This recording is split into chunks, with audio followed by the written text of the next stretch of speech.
CG Tour is here in Baltimore for the Baltimore Open and the release of Shadows of Innistrad.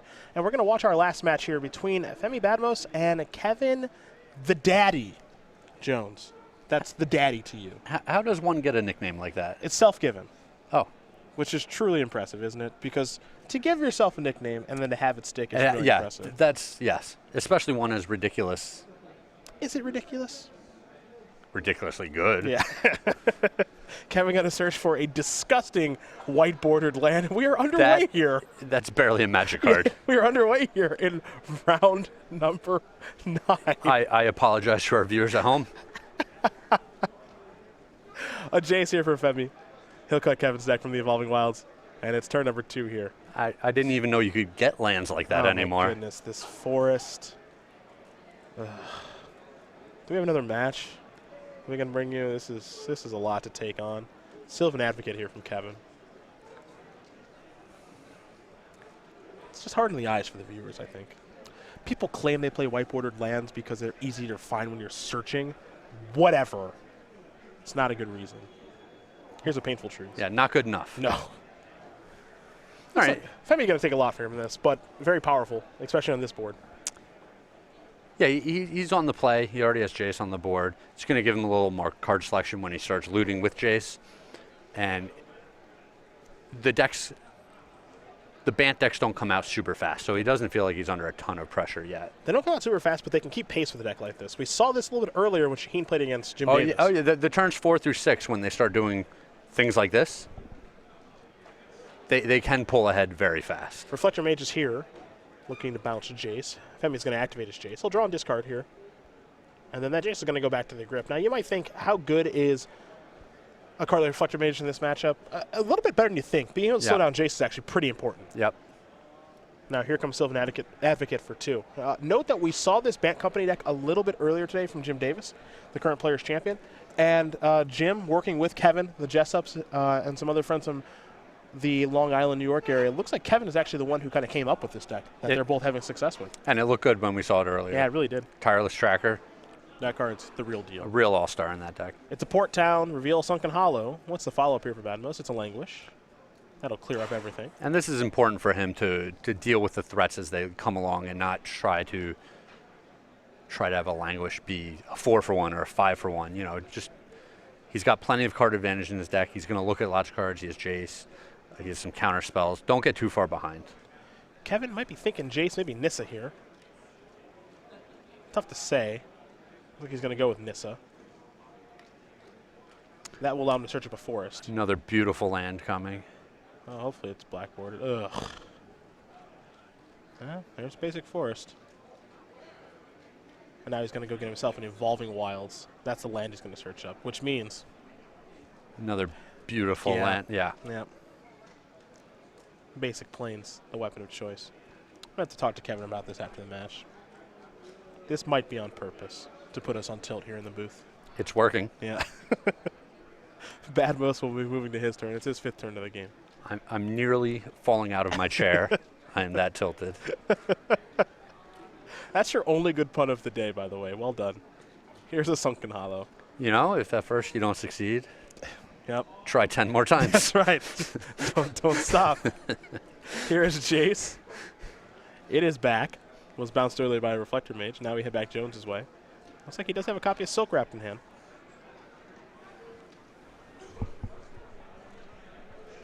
Taking a look at the graveyard that Femi has over there as to see what he could potentially get back and how to play accordingly.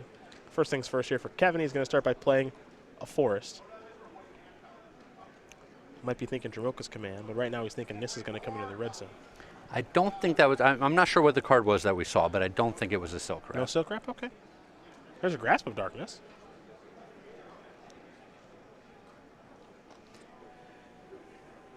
Might have been an Archangel Avacyn. Okay.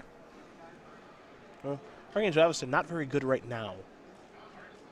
No, the minus power, minus toughness is a good way to go after creatures in this format right now. And Kevin does have a copy of Bounding Crassus in hand. You see him kind of moving around his lands on what he wants to accomplish here. So here's Bounding Crassus. Going to untap Nissa. And now put a +1/+1 counter here and have Nissa fight Jace. Okay. I'll take care of the Jace problem. Crassus left over, and Jamoka's Command got a little bit of work done there. Jamoka's Command, not another card that doesn't play a huge role against a deck like this. Always good, though, to get that Jace off the board. Yeah, for sure. We've already seen the Languish cast. Don't want that happening again. And now the Crassus is a 4/4, which is a pretty large creature. Yep. A swamp there for Badmos, and now a Linvala the Preserver. Gaining some life. Yes, he is. 20 life now here for Femi. So it's all tied up. And Linvala, bigger than the Bounding Crassus. All the angels finding homes. Finally. Took long enough. It did take a while. And this card is just so good. It's just expensive. You know, like you can't play 4 of these, most likely. I mean, I suppose the format could shape up in a certain way where you could, but I think it's unlikely. But Well, it's tough because it's legendary as well. yeah, but it's definitely a good card. There's a Jason, a passing of the turn. And go back Badmos' way. He'll draw a card. And I doubt that Kevin has a collected company here because he would have cast it when his opponent was tapped out. Yeah, you think in the main phase? Yeah. Okay. Here comes Linvala. Jones going to fall down to 15. The race is certainly on here. Yeah, the daddy's got to get something going here. He does. Now, keep in mind, for Femi, it's a collected company is the draw. Yeah, that's a good one. Kevin. For Femi, it's Esper Control. It's not Esper Dragons. He does have a couple Dragons in here in Dragonlord Slumgar, but he is Esper Control through and through. Full on control. Lots of Planeswalkers in this deck. We see triple Sorin. Yep. And Obnixilis. He's got a boatload of spells. Yeah, a lot of counter spells going on here. Jace is transformed. The Telepath Unbound has arrived. And now Bounding Crisis will come in. That'll work. Now, will Kevin play Collected Company right now? First, he's going to start by slowing down the Linvala with Jace. Be a 3-power creature next turn. Now I think we're going to see a follow-up Jace, perhaps. Yes, we will. So Vryn's Prodigy and the Telepath Unbound both here. And Femi with a full grip. Ojutai's Command. Yeah, he can do almost anything that he wants. Kevin is actually hoping that Femi uses some counter spells here to open up the path for his more powerful cards. Yeah. Going to get Jace back, will Femi. I think now is a good window for Kevin to cast Collected Company, but I also feel like he kind of just needs to. But he's just going to wait for now. Badmos will draw.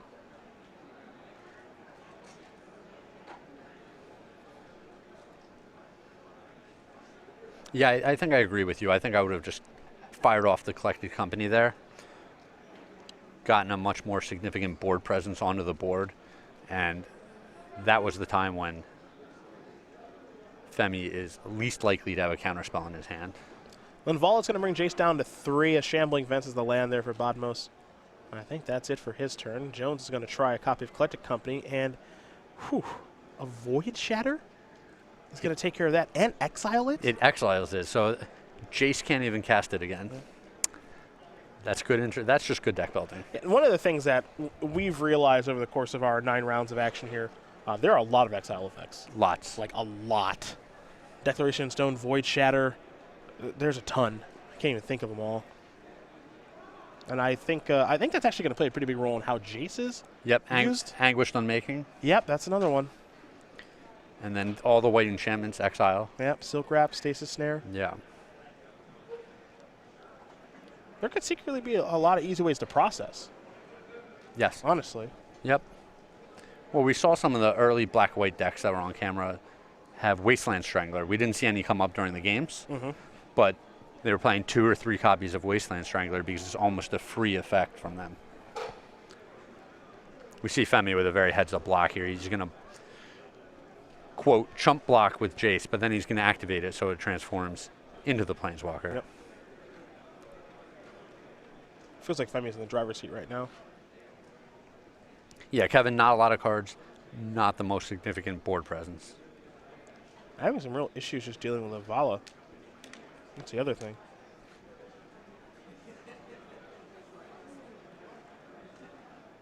Or Kevin Jones, a player that we saw in not one, but both of our Players' Championships. Made a deep run last year.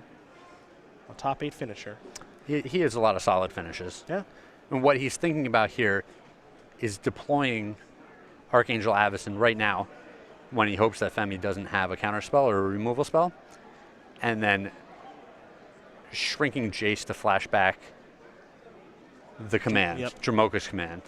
So the indestructible trigger from Jace, from Archangel Avacyn, will allow it to fight the Linvala and live.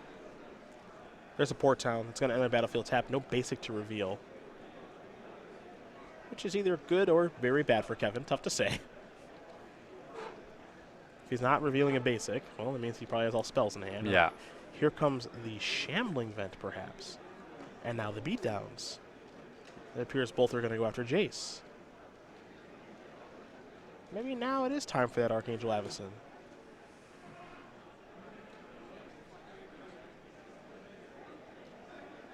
Well, at least it's an attempt. No guarantee it will resolve. Yeah, anything that Femi could have to deal with it, he's still going to have during the end step. So you might as well try to get a good block out of it. Yep, there's Ojada's command. That'll counter it and allow Femi to draw a card. Now Linvala and Shambling are going to go after Jace. Now Jace is down. And Kevin left with not a whole lot of board here. Yep. Badmos' Jace is going to tick up, slow down Bounding Crisis, going to make it a 2-power creature. And Jones with no cards in hand and a 2/4 Bounding Crisis. That's it. He'll attack for 2, going to knock Jace down to 4. Follow-up is a Jace. And he'll pass. That is close to good. I mean, it's a step in the right direction, right? Well, it's better than nothing. Yeah, Badmos has a Sorin in his hand. That's not good. He still has his Jace on the board. And obviously Kevin's still in trouble with the Linvala. Yep. So, pretty bumpy road here. To say the least. Sunken Hollow is the land. And I think we're going to see Sorin here in just a moment. Yep, there's the Grim Nemesis. Badmos just has to decide how he wants to tap for it. And Jace down, Badmos will gain some life. This is another one of those spells, and we've said this, I feel like a broken record almost. Yeah. There's a bunch of 6-mana spells that are awesome. Yes. You just can't play a ton of them unless the format shapes up a certain way. But Sorin, Linvala, Chandra. Well, and there's a bunch of white cards that are awesome too. Yeah? Yeah. If there was a theme today, it's the white cards just seem to be really good right now. They certainly do. Femi Badmos is going to win game number 1 here over Kevin Jones. That's for control. Up a game here over Bant Company, as both players are going to move right to their sideboard. So we will do the same, and we will start with Kevin Jones and his Den Protector, his Hermit of the Natternulls. A hidden Dragon Slayer, 2 Lantern Scout, 2 Invocation of Saint Traff, 2 Clip Wings, 2 Declaration in Stone, No Child's Command, and 3 copies of Negate. What do you like here, Craig? So not knowing what his opponent is on, Kevin Jones is definitely going to bring in these Clip Wings, probably thinking that this is a much more Esper Dragons type deck. We know that Badmos only has three creatures with flying in his deck, so he's not as susceptible to that card. Okay. But, you know, Kevin Jones probably puts him on some dragons, and he just died to that big angel. So I would definitely see the Clip Wings coming in. Definitely the Negates and the Den Protector are going to help out in the longer games. On the other side of things here for Badmos, he's got 2 Surge of Righteousness, a Planner Outburst, 2 Negates, 2 Hangerback Walkers, a Transgress the Mind, a Flaying Tendrils, 2 copies of To the Slaughter, 2 Infinite Obliteration, a Dark Petition, and a Virulent Plague. So we look at Badmos' sideboard here. He's got the Dark Petition and then lots of 1-ofs.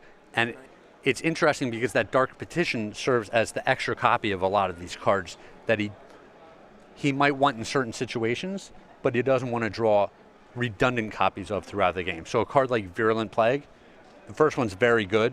The second one probably isn't having much impact on the board. So you only want 1 in your deck.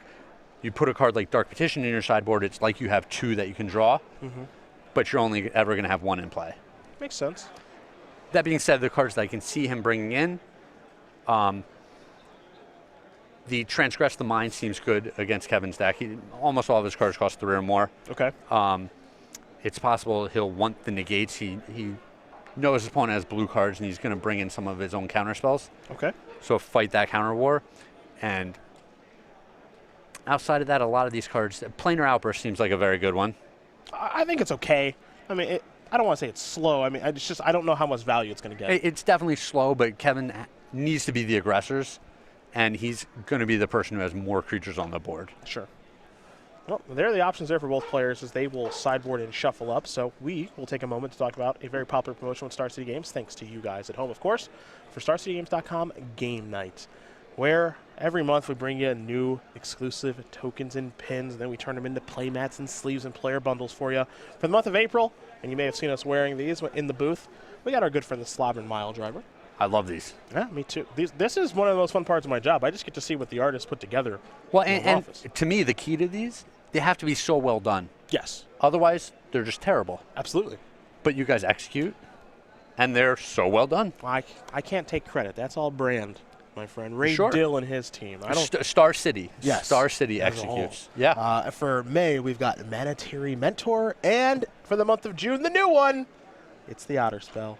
Yep. StarCityGames.com/Game Night is where you can find all the information for this. And this is, I think you said, a play on Lightning Bolt? Lightning Bolt, Lightning yes. Bolt right there. That's what that's a pun on.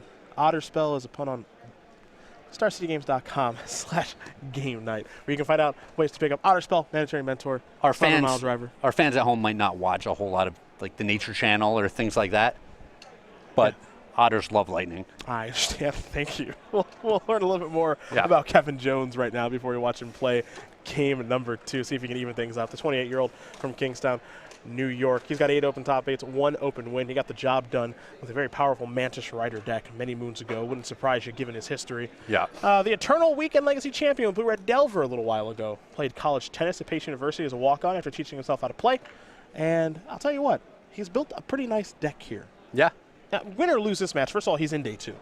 You know, he's 7-1. If he loses, he's 7-1-1. But if he wins, he'll be right near the top of the standings here with this Band Company deck that him and his team from New York put together here for this release weekend.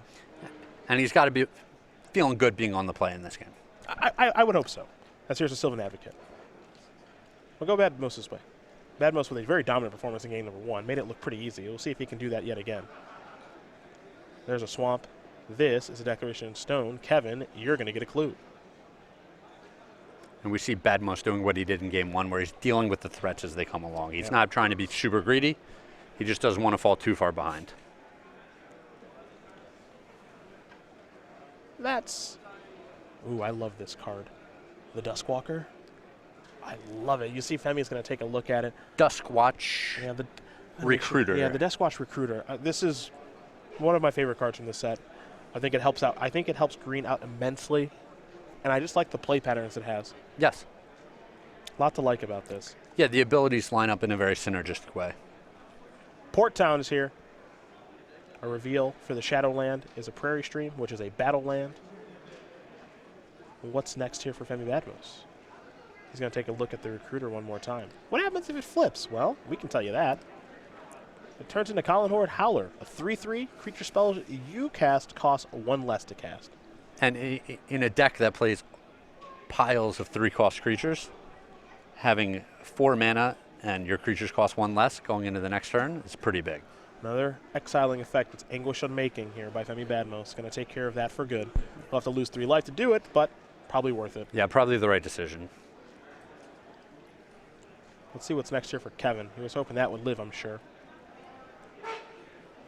He does have Eclectic Company, Abounding Crisis in hand. He's going to start by sacrificing a clue. Take a draw step, will Kevin Jones. There's a land. That's timely. It's a disgusting island, but it does work just fine. To allow Still him to taps play, for mana. Yeah, allow him to play a Sylvan Advocate. It looks like it should only add half a blue, but he still gets the full thing. Here's a Painful Truths. Badmos is going to have to tap out this turn, it appears.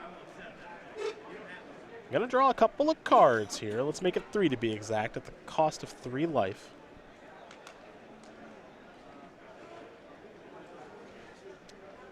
And there's Plains. And pass it back. Over to Kevin. Lumbering Falls, attack for 2. The coast is clear here for Kevin. Yeah, if he wants to play Collective Company right now, he can. But it looks like he's just going to wait.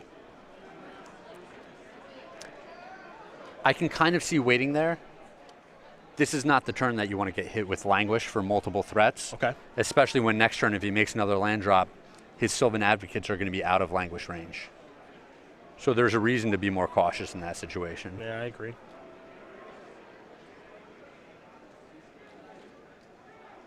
Let's see what Badmos wants to do this turn. For now, he's just going to play a land and pass the turn back. There's a Bounding Crisis. I do kind of like that Kevin's not casting his Collected Company just yet. Very patient here. Yeah, he's forcing Badmos into action and then hoping that he's going to have a nice big window later in the game to resolve the Collected Company.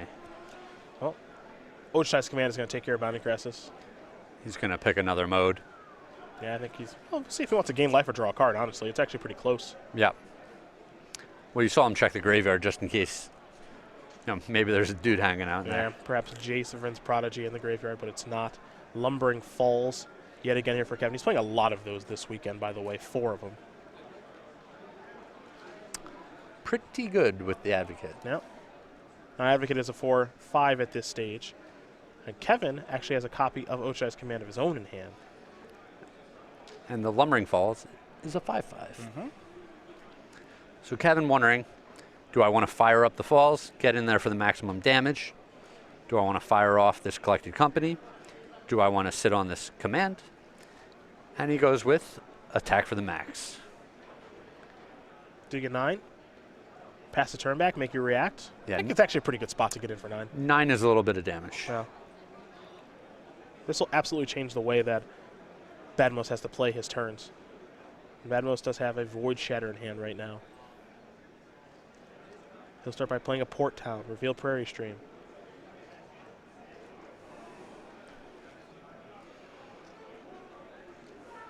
Yeah, I think Kevin's played this game very well. This is tough. Linvala's here, going to gain 5 life.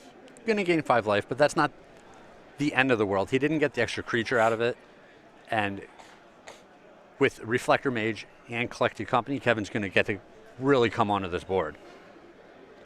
I'm curious what Kevin wants to do. Does he just want to straight up cast Reflector Mage? I think this is a good play to make. Not going to get to activate Lumbering Falls, but you do get an attack for 4 and then leave up Oshai's Command and Collected Company. Yep, and with the opponent at 8, unable to replay the Angel, you have lethal sitting on the board for next turn. Badmos will draw.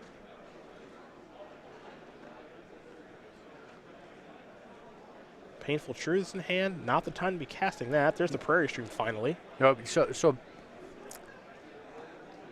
this is that spot that Kevin wanted. Badmos has to answer these creatures on the board, and Kevin has mana up to cast the Collected Company. Linval is a card that cannot be cast, of course, because of Reflector Mage. So that's off the table. Badmos felt him out. He's like, yep. Maybe? Yeah, nope. No? All right. And even if you could, I could just Oshai's Command it. So you're in trouble multiple ways. Ooh. Soren's here. It's a powerful one. Yes. Looks like it resolves. It's going to go after the Sylvan Advocate, try to deal it 5. That'll work. Between Soren and Linvala, there's a lot of life gain going on in this deck. Here's Collected Company. We'll see if the hits here are enough to close out the game. You're assuming there are hits. All right, there are hits. You got lucky. Bounding Crascus. That's just good deck building. That is. Collected Company and 3 or less cost creatures. Yeah, it's really well done. Kevin really found found the secret combo for the format. He did. Also got a Recruiter as well, so he can keep drawing some cards. I think we're going to see him finish off Soren here. Yep. And then deal some more damage. Oh, he might just be saying, I'm going to go straight towards you. I don't care about your Soren. But, yeah, Soren's going to bite the dust. Kill Soren, put his opponent back into lethal range. And transform the Recruiter. And he's sitting on his Ojutai's Command. He has it all going on right now. There's a Sunken Hollow. And now there's Linvala. And you mentioned Ojutai's Command. Here's an attempt. And Negate actually, I think, solidifies it. Because that's actually what Kevin has in his hand. That's what he drew last turn. So if we have a counter war, negate back. Okay. Yep, that's huge. Yep.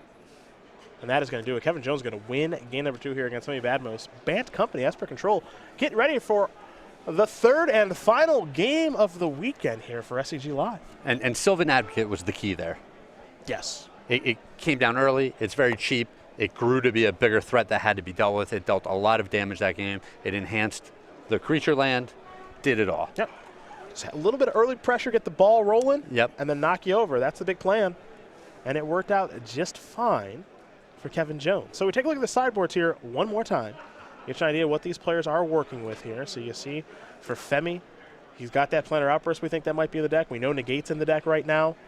Dark Petition, some other options here to the slaughter. And for Kevin's side, is he's going to take a moment to prepare himself for this last and final game of the weekend. Clip Wings, Invocation of Saint Draft, a bunch of other options for him. Oh, yeah. So we'll see how they do on a sideboard.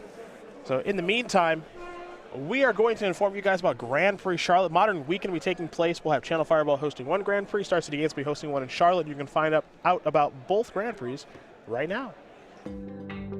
On May 20th through the 22nd, make plans to be part of Modern Weekend and Magic the Gathering history when StarCityGames.com proudly presents Grand Prix Charlotte. Register for the Modern Format main event to compete for thousands of dollars in prizes and receive an exclusive playmat featuring Jace as he pores over the pages of Tamio's journal. Select the 3-day Infinite Challenge package to compete in all challenge events for one low price, while also walking away with the exclusive Jace playmat. Add a premium rewards package and take home a collectible pin, deck box, 80-count pack of sleeves, and playmat, all featuring the iconic Noble Hierarch. Play in select side events for even more chances to win additional Noble Hierarch pins, deck boxes, sleeves, and playmats all weekend long. And don't forget to come say hello to Grand Prix Charlotte's many special guests, including cosplayer Christine Sprinkle and an artist alley full of fan favorites, headlined by guest of honor Rob Alexander. Be part of Modern Weekend and Magic the Gathering history. Register for Grand Prix Charlotte today. May 20th and the 22nd. It's going to be a fun weekend. It'll be a blast. I'm going to enjoy that. Gonna cast myself some modern spells. No idea what I'm going to play. It's a little ways away. Tron's not even that good anymore without Ayavugan. It's probably still fine, though. Yeah, it's probably fine. Yeah, it's probably still okay. Especially if 1 or 2 weeks or a month from now, whatever, people aren't playing it. Yeah, could be okay. Losing Ayavugan, that's rough. Maybe you go to Blue Tron territory. Yeah, I was obviously a very significant spell, but if people aren't packing the hate anymore. Yeah, it could be doable. It could be doable. We'll see. Not sure. I'm hoping it's still pretty good, but things are definitely going to change. That's what's going to make the Invitational next weekend so much fun. I'm really hoping to see some awesome innovations, and plus I get to say Suspend Ancestral Vision for the first time in a really long time. Sure. So, because that card is very powerful, but it's actually one of my favorite Magic cards. Yes. It's good. It's a well-balanced card. At times. No, I think it actually is. If it's being cast honestly, yes. Yes, that's what I mean. Yeah, if it's being cascaded into or kind of cheated, then no. Even the cascade into it. Nope, not okay. Well, the other decks in that format are also doing ridiculous things. Yes, In Legacy. Yeah, I mean you got Charlotte Sultai doing it. Yes, and sometimes it's just not enough. That's true. I don't want there to be a deck that cascades into it like consistently in Modern, where it's just too much to overcome. Yes, I can agree with that. That's all I ask for. If people have to spend it on one, tick it down, trade a bunch of resources, and then resolve it, I think that's relatively good gameplay. Yes. Which is all I ask for. But we'll see. It's definitely a risk. All right. Here's an off-topic question. Okay. And by off-topic, I mean it's actually on topic about the match we're watching. Okay. What does the Hermit in Kevin's sideboard do? Let me make sure I get the name right here, first of all. It is the Hermit of... of all of the card names of the set, this is the most ridiculous one. The Hermit of Natternell? Natternolls. There it is. It's on the screen for us. Yep. 3 mana 2. Well, it's pretty obvious what it does, Craig. It's a 3 mana 2/3. It's right on the screen. Why didn't I just read it? Yeah, whenever an opponent casts a spell during your turn, draw a card. Beginning of each upkeep, if no spells were cast last turn, you transform it. His flavor text says he hates company, ... which implies there's something on the backside of it. Now, maybe we'll see the backside of it. Maybe we won't. Tough to say. It's up to the director. I know what the backside does. It gives the beatdowns.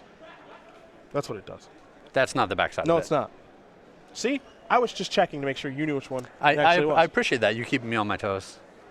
See, that's... Nope, try again. Getting close. Yep, we're closing in on Getting it. close. Getting close to the right card. This is testing the directors right now. I will tell you the back's a little clue. A little clue? The backside is a green card. Smart. Smart. But what does it do? Whenever opponent casts a spell on your turn, draw 2 cards. No. 2 dubs. No. We're going to need confirmation about that if it ever comes on the screen. Lucky. It's the lone wolf of the Natter Knolls. You got lucky there. 3-5. And the flavor text? But he'll have you for lunch. Wait, hold on. Did I enunciate the right one? Yeah, it's the U. That's not in italics. Got it. Perfect. Femi's going to play his 4th land here. That's a Declaration in Stone. By Morph. Hidden Dragon Slayer down. You can tell the way Kevin sideboarded, by the way, that he thinks he's against Esper Dragons. Yeah. And he's not. Yep. I don't know if it's going to come back to hurt him or not, but you would obviously have Hidden Dragon Slayer in against them to kill Dragon Lord Ochitai, and that card's not in Femi's deck at all. Wonder how many wins Femi's actually picked up from that this weekend. Well, especially with Clip Wings being one of the best green sideboard cards, I bet that comes in against them all the time. Yeah. Sylvan Advocate, a land which is a Canopy Vista, which will allow Kevin to crack some clues. And this is one of the matchups where Declaration of Stone is still good, but Kevin's got plenty of time to crack the clues. Yeah. And he's got really good cards to draw, too. Femi doesn't have a lot of win conditions, and he doesn't close out the games super fast. Yeah. There's the Painful Truths. Time for Femi to draw some cards. Pay a little life to do so. It hurts so good. Does it? Does it hurt so good? Yeah, I think so. Yeah, it's good. Yeah. I like to pay. I'll pay life to draw cards all the time. It's 3 mana for 3 cards? Yeah. I got no problem with that.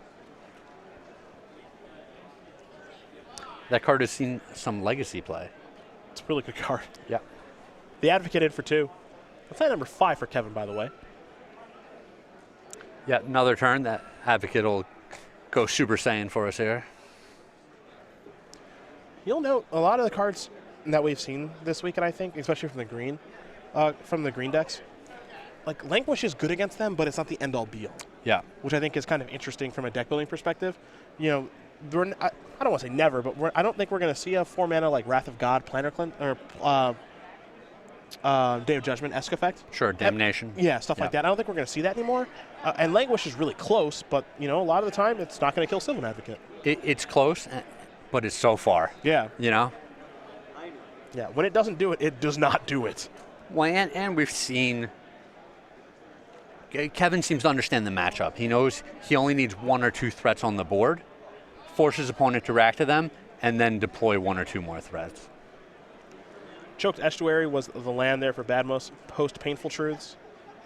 And now, hello, Archangel Avacyn. How are you? You are very powerful. Average. Should be an uncommon. Listen, if I'm paying 5 mana for a creature, it better be at least a 4/4. Yeah, that's just your general rule. Yeah. You saw Femi have to discard an Anguish on making because he's got too many cards in his hand because of all these Painful Truths that he's resolved. Kevin will play land number 6. I think he's going to fire up Lumbering Falls, and 5 + 4 is 9, + 4 is 13. Femi could be dead right now. Yeah. And given the mana that he has available, no black mana for removal spell, he is. So Kevin Jones is going to win this match over Femi Badmos. 2-1. Bant Company will take care of Esper Control. And for Kevin Jones, the daddy, as he is so affectionately known, I think he might be the daddy of the standings here at 8-0-1. Undefeated going Yes. into the second day. Very, very impressive stuff for him.